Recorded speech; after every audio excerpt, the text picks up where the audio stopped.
I'm here today at Agecroft Cemetery in Salford. We're here today with Glenn Kennedy, the spokesperson for ACRA. We want to get an update on the chapel, what work's been done on it, what work needs doing. As I say, it was built in 1903 and it's been empty since the 1980s.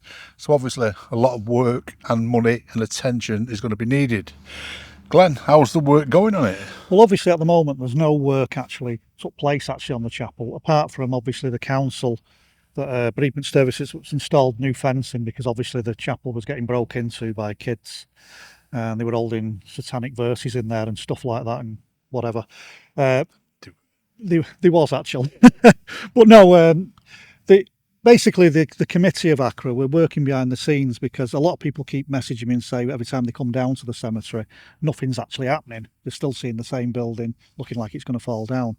But I think what a lot of people forget is the process that we've got to go through.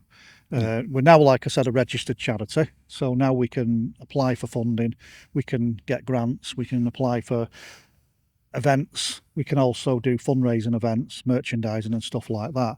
So at the moment, we're waiting for the up-to-date structural reports on the chapel, and we're waiting for costings to be updated because obviously the last costings and structural reports were done in 2019.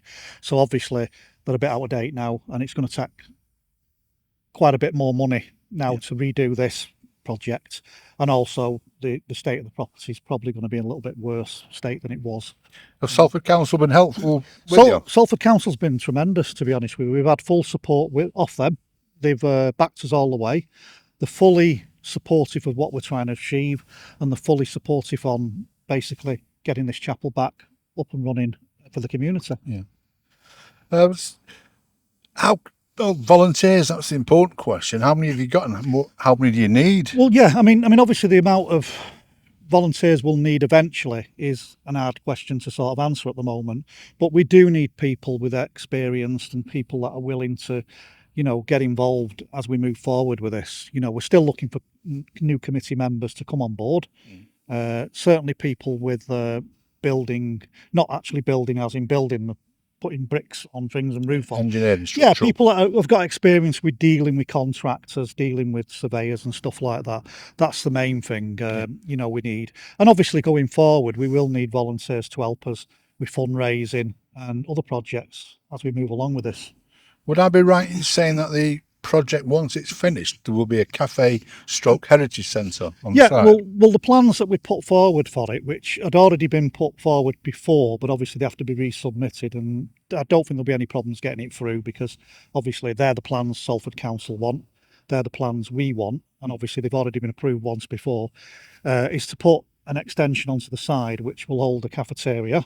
It will also have toilets in there, and it will give us the opportunity to have a cafe there which will help people that want to, when they come to the cemetery, for reflection. So in other words, if they're attending a funeral, a burial, then they can come and have a cup of tea, reflect and stuff like that. And also if they're visiting graves and stuff like that of loved ones, somewhere where they can go, which isn't around here. As you know, this is pretty secluded where it is.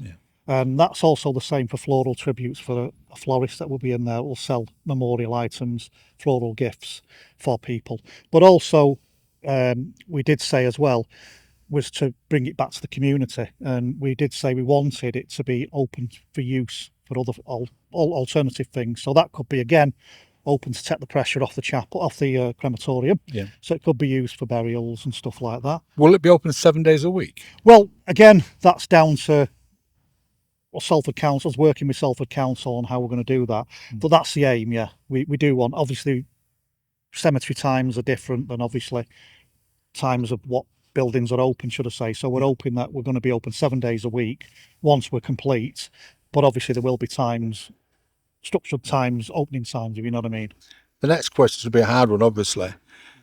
Is there any idea of how long it's going to take before the building is actually back to a standard whereby people can actually go in it? Can go in, yeah. Well, the thing is, everything's going to be done in structural stages, basically. I mean, the first stage, once we get funding in, will be to secure the premises. So basically, in other words, make it structurally safe, roof, ceiling, and so on and so on.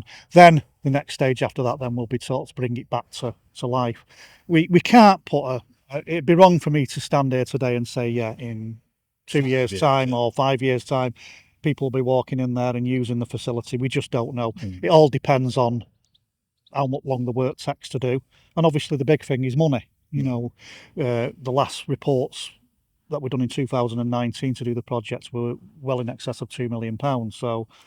So as you can imagine, It's gonna 5 years, double on, 5 years on, we're going to be talking quite a bit of money. So, but again, you know, it's not going to be a case of if someone's got £5 million or something like that to say, here you go, have that, off you pop with it.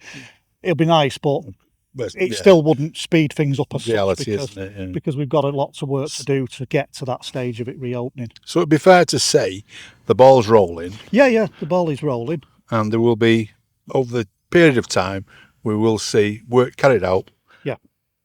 Yeah, you know, once we get the funding, the structural reports in, and the funding is starting to come in place. Now, the applications we're put in the process of putting applications through, we've still got a few issues to iron out on them applications, which is just part of the process. Then once money comes in, then obviously the first projects will start.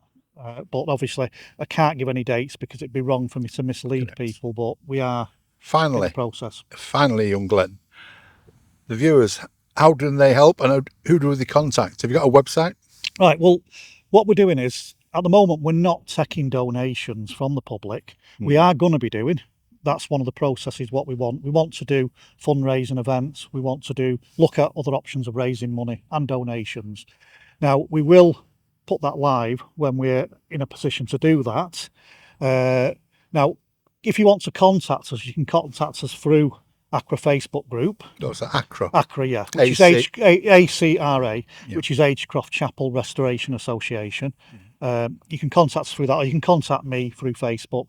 And basically, you know, we can give you information. That's if you want to help us, because again, like I said before, we do need help. We do need members to come on board, volunteers and stuff in different stages as we move forward.